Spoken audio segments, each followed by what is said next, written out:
morning, Dubai. Welcome back to the Lovin Dubai show, where we go through the top trending stories that everyone across the country is talking about. Our top story for you today: the air outside is going to get cleaner as Dubai announces a clean air strategy for 2030. And Dubai Airport says no to the airport theory. We're talking about street upgrades, and one popular road is going to cut travel time down to just 3 minutes. And a Dubai restaurant is charging 800 dirhams for dal meat. Dal. But would you pay it? Also, we are so excited for our interview today. We're going to meet Robert, the financial robot. It's an AI robot teaching the world about money, and if it can fix my finances. He's an absolute genius. He's going to be with us on the show with the founder of RB Techs, and that's at about 8:50. And in today's rapid weather report, it's mostly sunny with temperatures ranging from 30 Celsius to 39 Celsius. Which is good. For... It's the 2nd of July. 30 Celsius is not bad. 30 to 39. There was a slight breeze this morning. We're managing. It's managed. Is Europe managing? Is Europe managing? This is why we have the Eiffel Tower behind us. Hotspots in Europe and also places in India are experiencing extreme heat surges. So much so that popular spots like the Eiffel Tower are closed due to the soaring heat. There's a powerful heat dome that's causing Europe to swelter with a brutal early summer heat wave. It's happening right now, and people who are there are saying it's like hell. Well, it's very, very hot.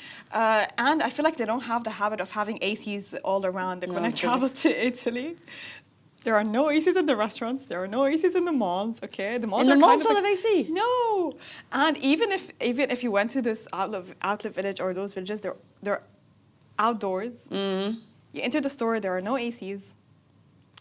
As if you use public transportation, no ACs. Mm. Taxis, you have to ask them to switch on the AC. They don't have the habit of blasting AC like we do here. Because they're not used to it. This is the thing, but there's going to be a learning curve, and there's going to be a change here. Because in the next, these heat waves are becoming more regular. Yes. And as we saw after the floods of April last year, Dubai immediately went into solution mode, and they pummeling billions of dirham into infrastructure. And so if it happens again, maybe not this year, but if it happens again, we're going to be prepared.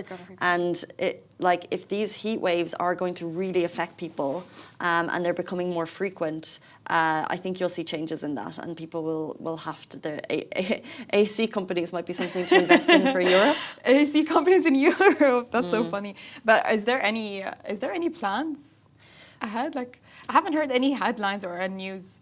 I think it's down to cities and local authorities. I'm not really, and people themselves.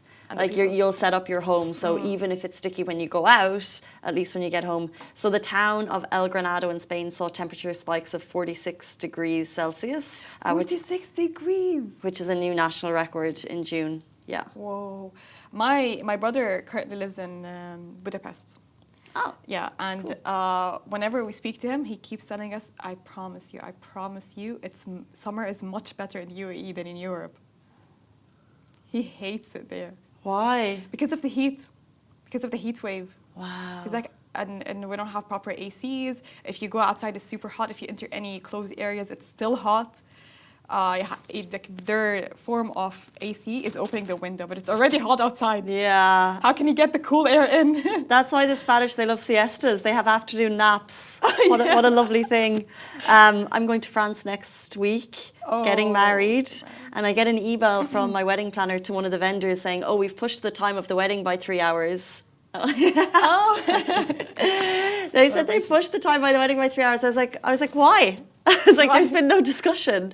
And she said the heat. I was like, it's going to cool down by next week, don't you worry. It will cool down. It will cool down. Things are working in your favor, by the way. It's a heat wave. It's not going to last. Yeah, a wave means just for a few days. Just for a few days. I think you'll have your dream wedding. Don't change it. It's fine. And even so, it's 20 people. So if it moves on the day, we're not worried. So we're not worried. And if anything happens, fans.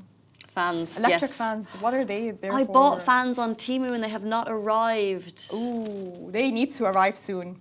They're probably sold out at this point. They need to arrive soon, but Anything happens, just use electric fan. It's perfect. Trust me. Interesting. Does the job. Electric fans for the guests. Yes. Luggage probably overfull at this Make point. them color themed, like beige, white. Basic beige. 8:35 on this Wednesday morning, and we're going to jump into our top story of the day. In a meeting last week, HH Sheikh Hamdan bin Mohammed bin Rashid Al Maktoum, Crown Prince of Dubai, he chaired the Executive Council meeting and approved a set of policies and strategies in which enhancing quality of life remains a key priority. And in a post to X, he noted, "We approved the Air Quality Strategy 2030, which will be implemented by Dubai Environment and Climate Change Authority, in partnership with relevant entities with the aim of fostering a healthy and safe environment for all." The Clean Air Strategy for 2030 is an ambitious goal which will guarantee cleaner air on 90% of days in Dubai. It will be implemented by Dubai Environment and Climate Change Authority in partnership with relevant entities and the aim of fostering a healthy and safe environment for all. Dubai is always looking at ways to improve our lives. When there's a potential bugbear to people, they're thinking, how can we fix it? I don't have an issue with the air quality here. Right now. I know other cities are a lot worse off. I feel like in the Yeah. summer it's overbearing, but we're not going to change we can't change the heat. Yeah, we can't change the heat, but at the same time, it's natural. Humidity is very natural, but I don't feel like I've ever complained about air so far. No, and in the I think winter it's so lovely. It's amazing in the It's winter. amazing.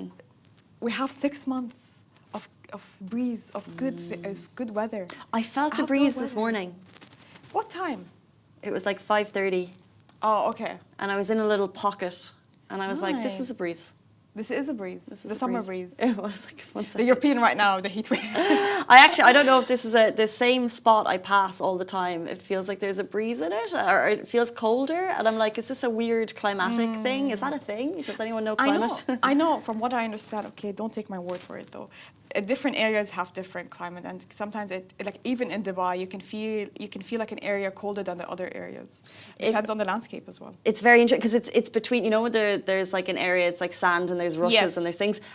If anyone wants to feel a cold temperature in Dubai, go to this area, and it's this little pocket, and I promise you, unless there's an AC unit nearby that I'm not aware of, it feels like that's I've so entered funny. winter for like 1 minute. I'm like, oh, this is it. And there were no. Did you feel any humidity? No. No, humidity zero. today at all. Amazing. Look at Very that. strange. No humidity.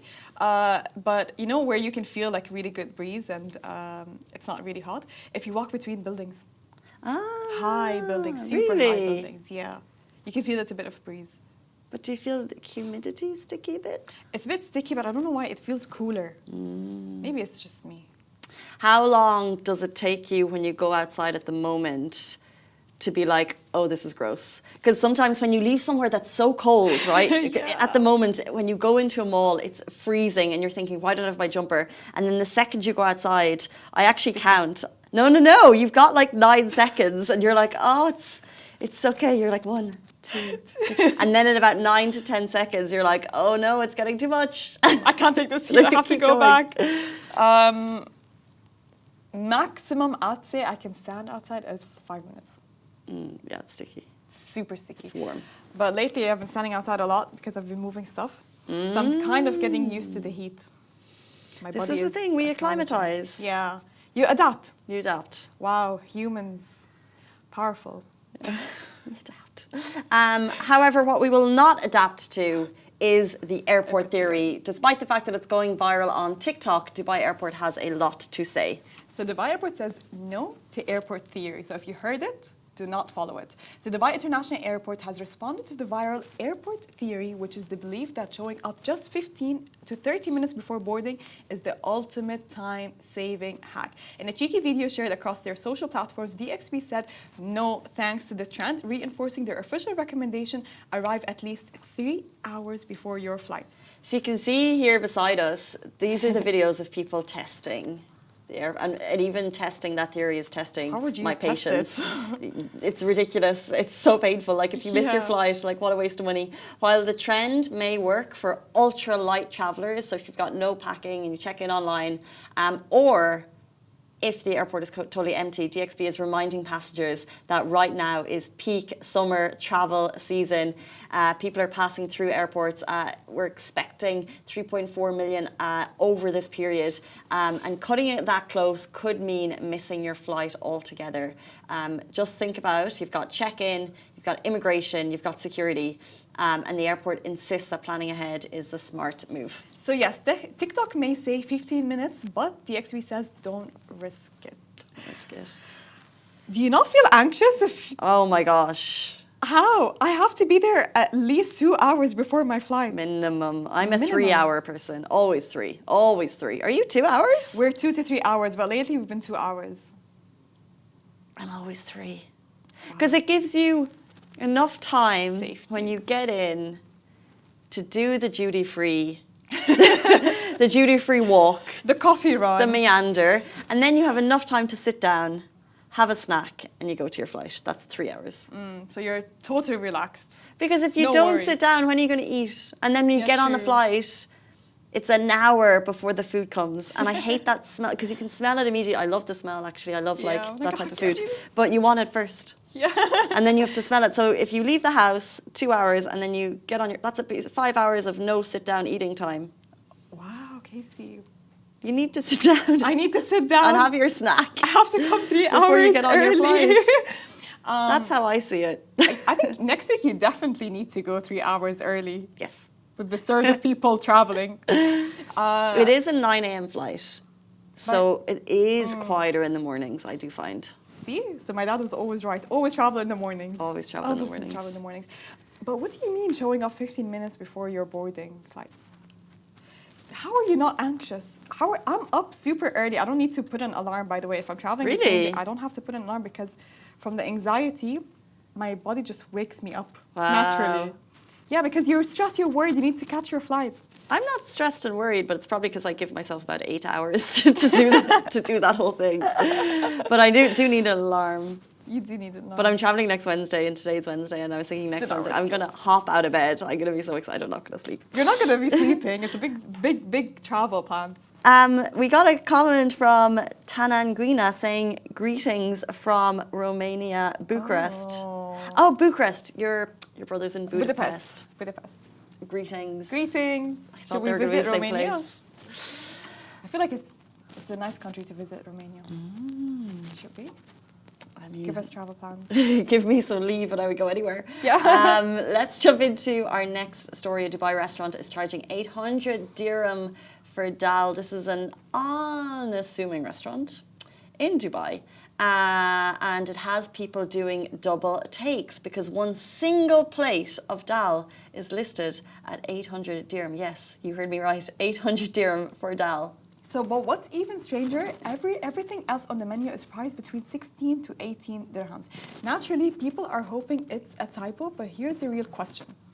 Like, it's definitely a typo, but if you got charged 800 for dal at this cozy spot, so if you didn't spot that the dal, and let's be honest, you're always ordering dal. Well, yeah, you're always ordering dal, so you're ordering the dal. But if you got the bill and you had your, I don't know, chicken tikka for 16, your shawarmas, I don't know, like your butter chicken for 20, okay, and everything else is 16 to 20, and you get charged 800 for the dal. What are you doing? Okay, so some are saying that it maybe it's just a typo. If it's a typo on menu, it's not going to be showing on the system. But imagine if it was in the system as well, and then they're like, well, that's the cost. 800. What would you do? Would you go and have a word? I mean, it's there in plain and simple. If I check the menu again and it says 800, then you can't argue. You put yourself there. Okay, so you're going to pay probably 920 meal for that small. You're going to pay it? Because it was technically If I'm my the fault. manager, what would you say to me? I would tell you why is it 800 dirhams? Because it's delicious. It was my mom's menu recipe. But why is everything else 16? Because this was my mom's special recipe. And did you enjoy it? Okay, I did, but there you go. But if it's a cozy spot and it's not like fine dining level, why am I paying 800 for something that's not fine dining level? What? Can you see this here? What does that say? 800 dirham. Right. So what's the issue?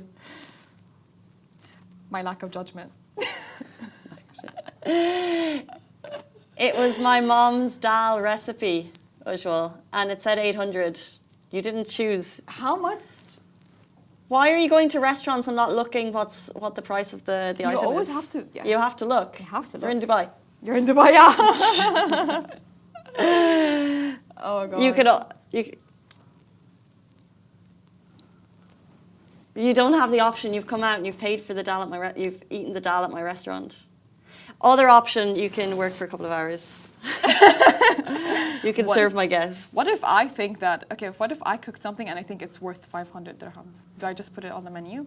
What if my judgment is that, but other people's judgment, they might think this doesn't deserve it? Well, then they wouldn't choose it, Masa.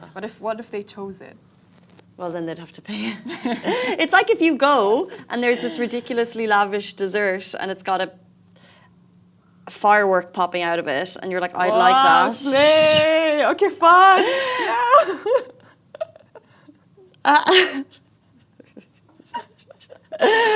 But it comes and it's a bit lackluster, but it's 600 dirham. You still have to pay because you chose it. That's how menus work.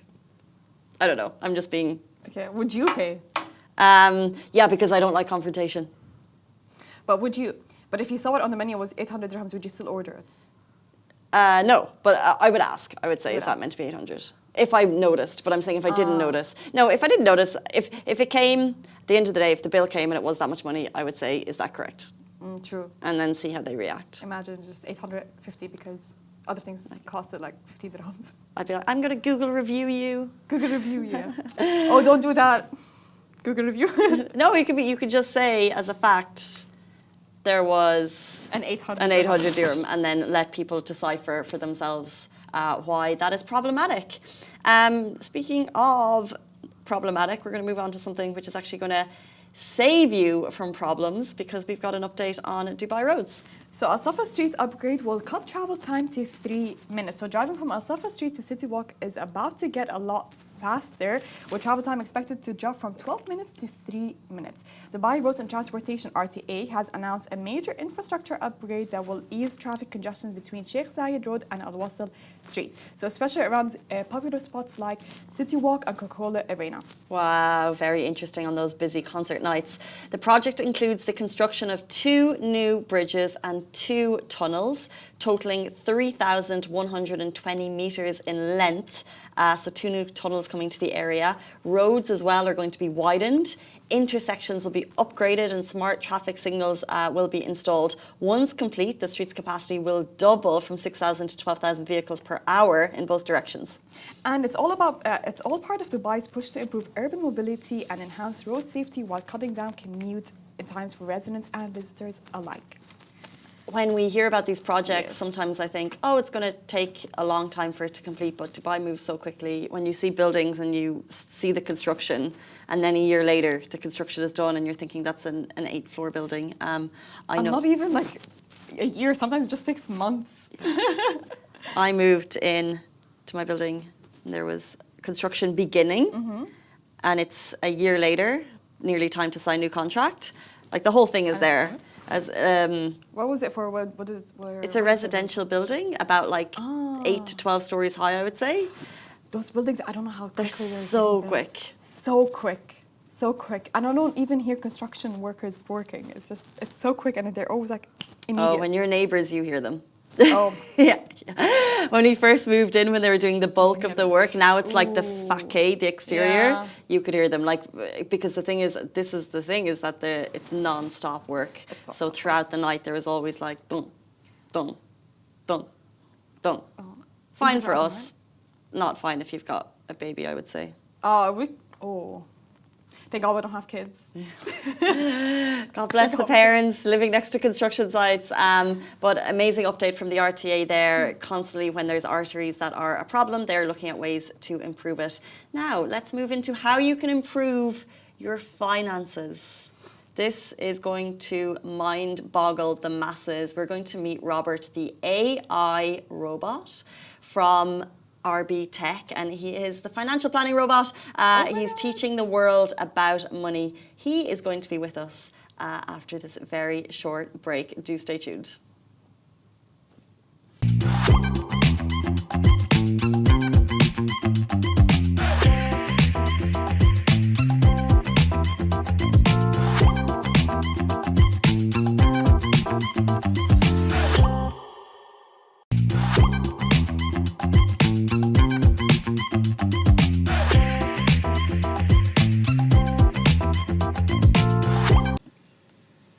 Hey guys, welcome back to the Lovin Dubai show. Today's guest is Metodi Nikolov Dimitrov, the founder of RB Labs, the company behind the robot beside me, the world's first AI-powered robot for financial training. His goal, to make financial education simple, smart and accessible for everyone. And he's live in studio with us. This is going to blow your mind. We're going to break down real-time insights into Dubai's real estate and crypto markets, all through an AI lens. Welcome to the show. Welcome to the show. Thank you. How exciting. This is so exciting. I just have one question. So he can do finances, but can he say hello? Yeah, of course he can. He's actually quite sociable.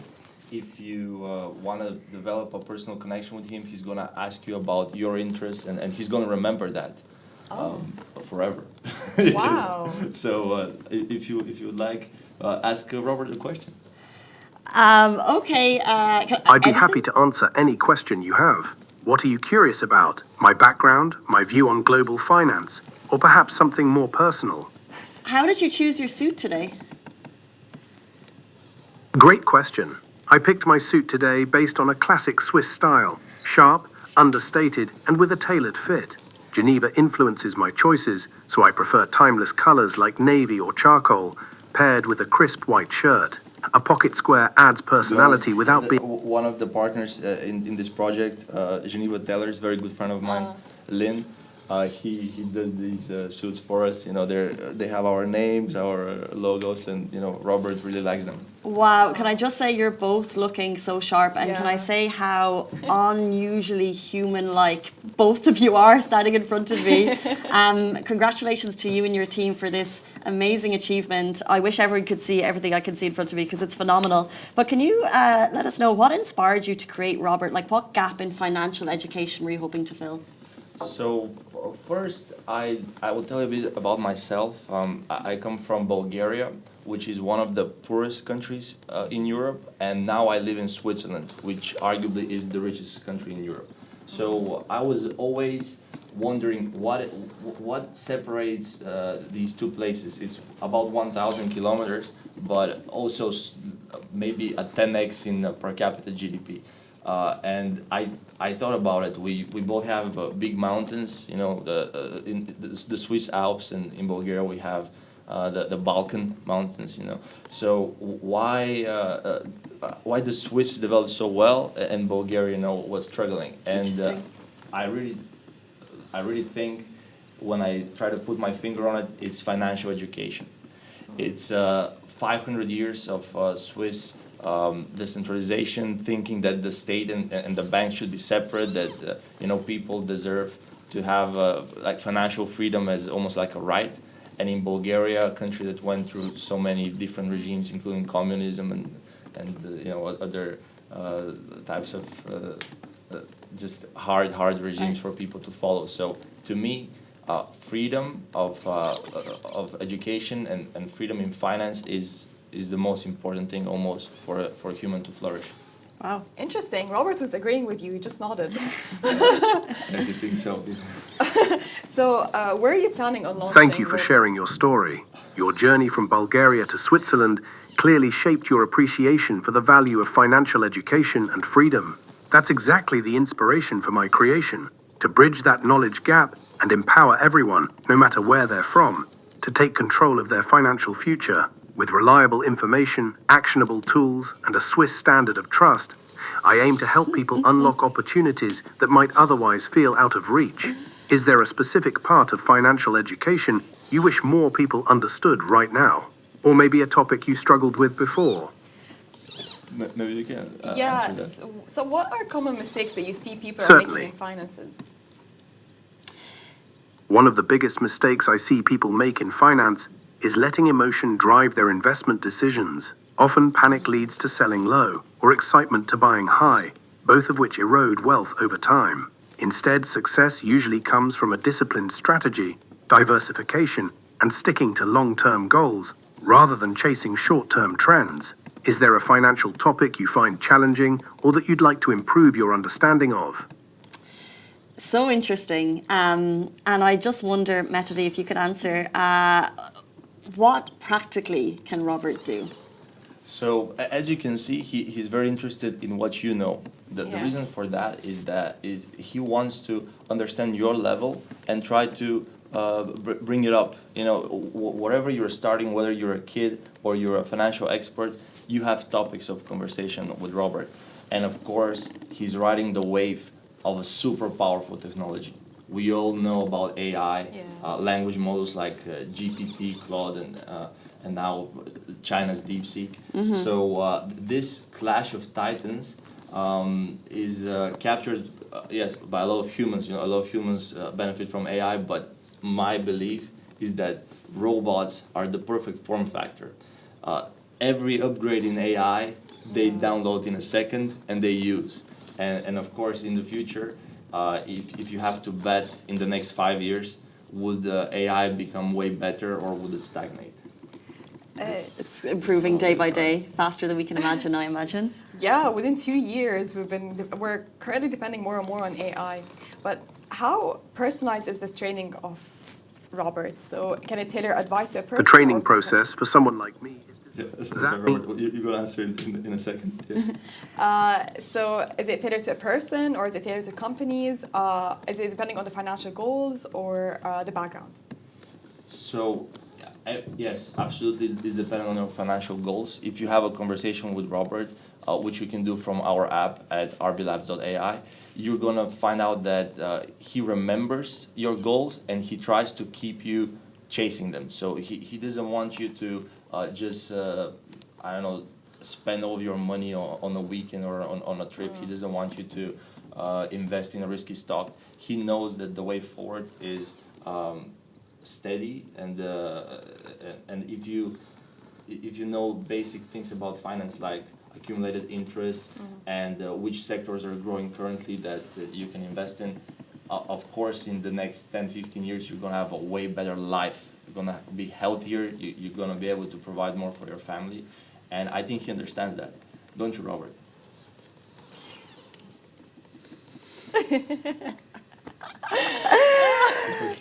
The human-like response is so perfect. He's like, yeah, I got you.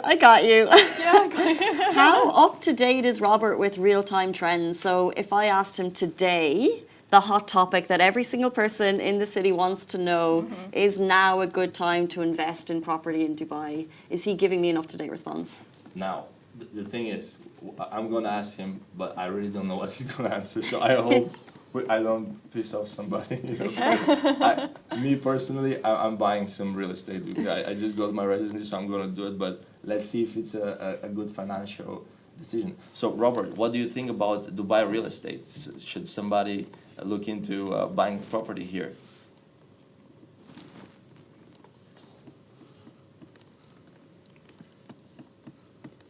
Or maybe he doesn't want to. Maybe he doesn't want to answer that one. Fair enough. You do have a wide audience. Audience here. He's gotten shy a little bit. So, yeah. His movements are so human-like. Maybe since I told him to not talk, he doesn't want to. Robert, you can talk if you want.